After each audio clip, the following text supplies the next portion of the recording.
Hello everyone, welcome back to try and test kitchen. આજે આપણે બનાવીશું સૌરાષ્ટ્રમાં પરંપરાગત રીતે બનતા લાહા લાડવા બનાવવાની રેસીપી। આ લાડવા બનાવવા ખૂબ જ ઇઝી છે, તો ચાલો રેસીપી સ્ટાર્ટ કરીએ। રેસીપી સ્ટાર્ટ કરતાં પહેલાં હું રિક્વેસ્ટ કરીશ કે જો તમને રેસીપી પસંદ આવે તો વિડીયોને લાઇક જરૂરથી કરજો, ફ્રેન્ડ્સ, ફેમિલી, રિલેટિવ સાથે શેર કરજો અને મારી ચેનલ ઉપર નવા હો, ચેનલને સબસ્ક્રાઈબ ના કરી હોય તો મારી ચેનલને સબસ્ક્રાઈબ જરૂરથી કરજો। સબસ્ક્રાઈબ કરવું એ બિલકુલ જ ફ્રી છે। સબસ્ક્રાઇબ કરવા માટે નીચે આપેલો રેડ બટન પ્રેસ કરવો, એની સાથે બાજુમાં આપેલો બેલ આઇકન પર જરૂરથી પ્રેસ કરજો અને તેમાં ઓલ સિલેક્ટ કરજો, જેથી તમને મારા આવા જ બધા નવા વિડીયોની નોટિફિકેશન મળતી રહે। લાહા લાડવા બનાવવા માટે આપણે એક મોટું વાસણ લઈશું અને એમાં આપણે 2.5 કપ ચણાનો લોટ એડ કરશું।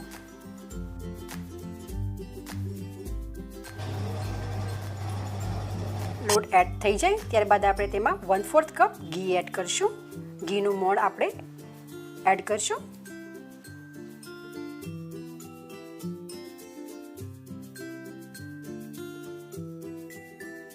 ત્યારબાદ આપણે ઘીને લોટ જોડે બરાબર મિક્સ કરી લઈશું। તમે જોઈ શકો છો ઘી લોટ જોડે એકદમ સરસ મિક્સ થઈ ગયો છે। હવે આપણે લોટ બાંધીશું। તેના માટે અહીંયા મેં 1/2 કપ હુંફાળું ગરમ પાણી લીધું છે। થોડું થોડું એડ કરશું અને કડક ભાખરી જેવો લોટ બાંધીને આપણે તૈયાર કરી લઈશું।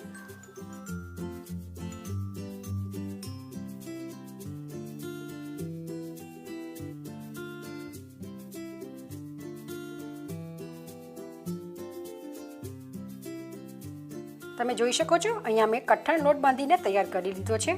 હવે આપણે આ લોટમાંથી મુઠિયા બનાવીશું, તો થોડો લોટ લઈ આપણે મુઠિયા વાળીશું। ધ્યાનમાં રાખીશું બહુ જાડા મુઠિયા ન વાળવા, અંદરથી કાચા રહી જશે, એટલે આપણે થોડા પતલા પતલા મુઠિયા વાળીને તૈયાર કરી લઈશું।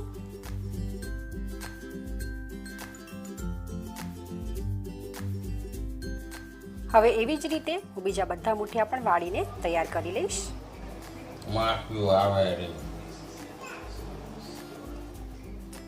તો આપણા બધા જ મુઠિયા વળાઈને તૈયાર થઈ ગયા છે। હવે આપણે આ મુઠિયાને ફ્રાય કરી લઈશું। તેના માટે મેં ઘી ગેસ ઉપર ઓલરેડી ગરમ કરવા મૂકી દીધું હતું। અહીંયા મેં ઘી લીધું છે, તમે તેલથી પણ મુઠિયાને ફ્રાય કરી શકો છો। ઘી ગરમ થઈ જાય ત્યારબાદ આપણે ધીમે ધીમે ઘીમાં મુઠિયા એડ કરી દઈશું। 4 થી 5 મુઠિયા એડ કરી દેવા।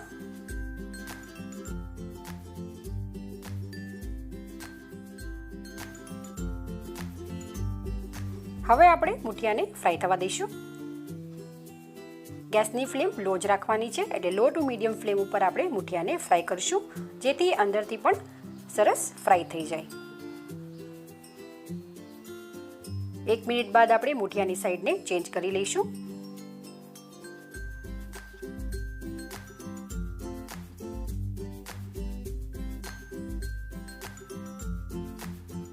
ચાર મિનિટ થઈ ગઈ છે આપણને મુઠિયાને ફ્રાય કરતા। આપણે લો ફ્લેમ ઉપર જ ફ્રાય કરવાના છે। તમે જોઈ શકો છો ખૂબ જ સરસ ગોલ્ડન કલર આવી ગયો છે। હવે આપણે એક્સ્ટ્રા ઘી કાઢી અને મુઠિયાને પ્લેટમાં ટ્રાન્સફર કરી લઈશું। તમે જોઈ શકો છો ખૂબ જ સરસ મુઠિયા ફ્રાય થઈને તૈયાર થઈ ગયા છે।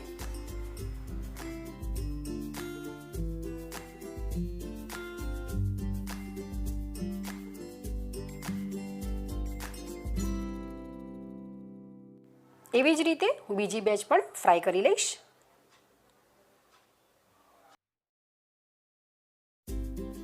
તો અહીંયા મેં બધા જ મુઠિયા ફ્રાય કરીને તૈયાર કરી લીધા છે। આપણે મુઠિયાને થોડા ઠંડા થવા દઈશું।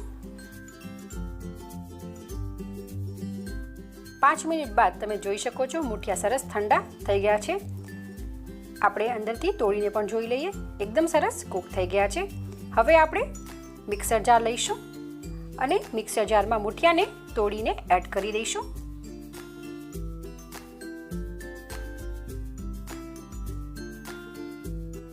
ત્યારબાદ આપણે ઢાંકણ બંધ કરી એને ગ્રાઇન્ડ કરી લઈશું। તો તમે જોઈ શકો છો અહીંયા મેં મુઠિયાને ગ્રાઇન્ડ કરી લીધા છે।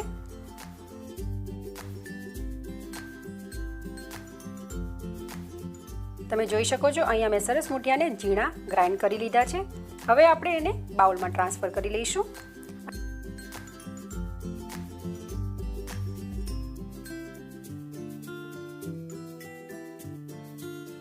તમે જોઈ શકો છો અહીંયા મેં બધા જ મુઠિયા ગ્રાઇન્ડ કરી લીધા છે. એકદમ સરસ ઝીણા આપણે ગ્રાઇન્ડ કરવાના છે. હવે આપણે ચાસણી બનાવીશું. તેના માટે અહીંયા એક બાઉલમાં મેં 1 કપ ખાંડ લીધી છે. આપણે બાઉલમાં એડ કરી દઈશું. ત્યારબાદ પેનને ગેસ ઉપર મૂકીશું. તેમાં ખાંડ એડ કરીશું અને 1/4 કપ પાણી એડ કરશું. ગેસ ચાલુ કરી ખાંડને આપણે હલાવતા રહીશું.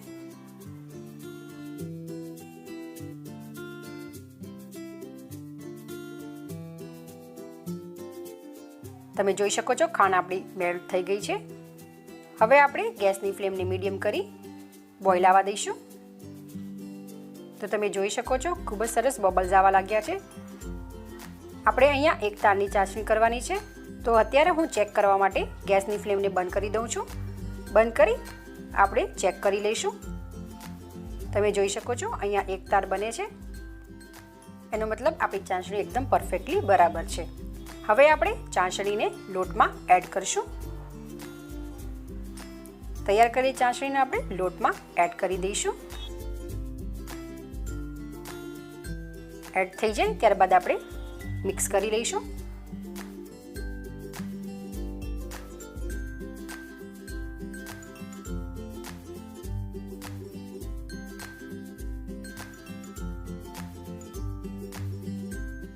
તમે જોઈ શકો છો આપણે ચાસણી લોટ જોડે મિક્સ થઈ ગઈ છે. ત્યારબાદ આપણે એલચી પાવડર એડ કરશું. તમારે જાયફળ પાવડર એડ કરવો હોય તો જાયફળનો પાવડર પણ એડ કરી શકો છો.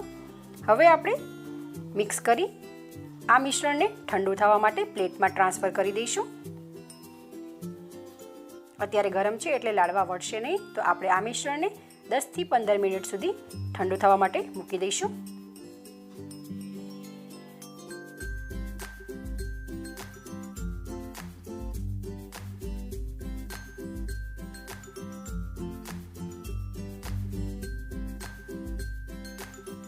દસ થી 15 મિનિટ બાદ તમે જોઈ શકો છો આપણું મિશ્રણ એકદમ સરસ ઠંડુ થઈ ગયું છે અને લાડવા બનાવવા માટે એકદમ પરફેક્ટલી રેડી થઈ ગયું છે.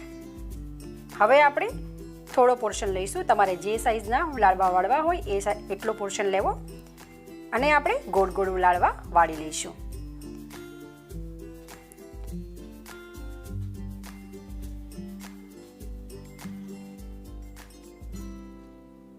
તમે જોઈ શકો છો ખૂબ જ સરસ આપણો લાડવો બનીને તૈયાર થઈ ગયો છે. હવે આપણે લાડવાને પ્લેટમાં ટ્રાન્સફર કરી દઈશું. લાડવા ઉપર થોડી શાઇનિંગ માટે હાથ ઉપર તમે ઘી પણ લગાવી શકો છો. તો અહીંયા હું થોડું ઘી લગાવું છું હાથ ઉપર. ત્યારબાદ આપણે ફરીથી થોડું પોર્શન લઈ અને લાડવો વાળી લઈશું. તમે મિશ્રણમાં પણ 1 થી 2 ચમચી ઘી એડ કરી શકો છો. તો ખૂબ જ સરસ શાઇનિંગ આવી જશે. તો આપણો બીજો લાડવો પણ તૈયાર થઈ ગયો છે. હવે એવી જ રીતે હું બીજા બધા જ લાડવા વાળીને તૈયાર કરી લઈશ.